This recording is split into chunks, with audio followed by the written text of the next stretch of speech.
अस्सलाम वालेकुम। कैसे हैं आप सब? उम्मीद है कि सब खैरियत से होंगे। रोज़ा रखने से पहले हर रोज़ादार को सहरी और इफ्तारी में सेहत से मुतल्लिक की जाने वाली आम और नुकसानदेह गलतियों से मुतल्लिक जान लेना नहायत ज़रूरी है। रमज़ान के दौरान सब्जियों और फलों पर मुश्तमिल सादा ग़िज़ा का इस्तेमाल करें। माहिरीन का कहना है कि किसी भी किस्म का शरबत या जूस सादा पानी का नेमुल बदल नहीं होता, लिहाजा सेहतमंद रहने के लिए पूरे रमज़ान में हर उम्र के रोज़ेदार का सादा पानी और सादी ग़िज़ाओं पर इन्हसार होना लाजमी है। सहरी में की जाने वाली सबसे बड़ी गलती। ग़िज़ाई माहिरीन के मुताबिक पाकिस्तान भर में सहरी के वक्त लस्सी और चाय का इस्तेमाल मामूल की बात है, जबकि सादा पानी की अपनी जगह है। इन मशरूबात से प्यास का ना लगने से कोई ताल्लुक़ नहीं है।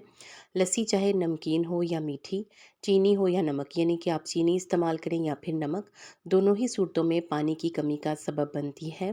यानी चाहे आप लस्सी इस्तेमाल करें या फिर चाय, इससे पानी की कमी हो जाती है। अक्सर लोगों को शिकायत होती है कि चाय पीने के बाद मुंह खुश्क होता है।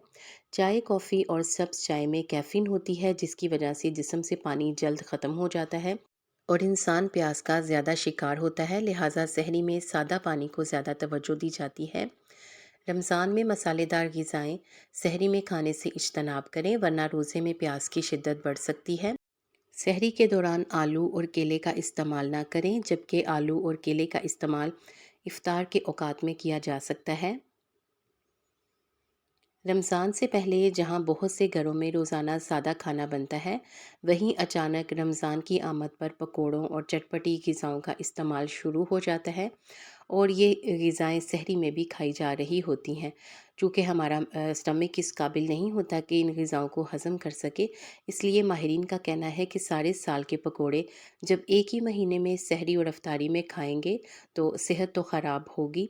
लिहाजा एतदाल के साथ इन चीज़ों का इस्तेमाल किया जाए।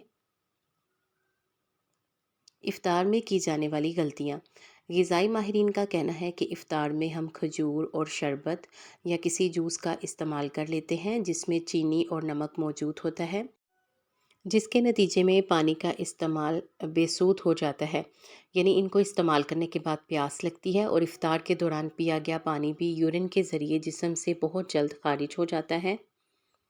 दूसरे लफ्ज़ों में माया शक्ल में की जाने वाली इन चीज़ों का इस्तेमाल भी जिस्म में पानी की कमी का बाइस बनता है। इफ्तार में तली हुई ज़्यादा नमकीन या मीठी ग़िज़ाओं से परहेज़ करें। ग़िज़ाई माहिरीन का कहना है कि एक साथ ज़्यादा पानी के इस्तेमाल से भी परहेज़ करना चाहिए। तिबी माहिरीन के मुताबिक जिस्म के लिए एक साथ ज़्यादा पानी भी नुकसानदेह साबित हो सकता है। थोड़ा थोड़ा करके सादा पानी पीते रहें ताकि जिस्म में पानी ता देर रह सके और अज़ा को मतलूबा पानी की मिकदार भी पूरी हो सके। खाना खाने के बाद एकदम से ज़्यादा पानी पी लेना पेट के लिए भी नुकसान का बायस हो सकता है।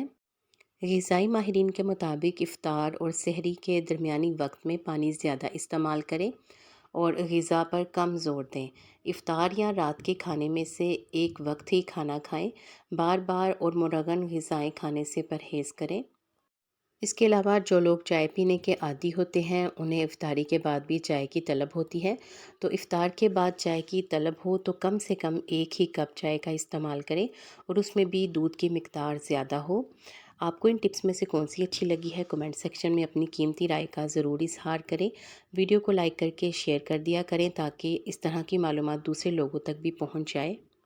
और अगर आपने अभी तक चैनल सब्सक्राइब नहीं किया तो जल्दी से सब्सक्राइब करके बेल आइकॉन ज़रूर प्रेस कर दें ताकि आपको ये मालूमाती वीडियोस टाइम पर और सबसे पहले मिले। आप सबका शुक्रिया।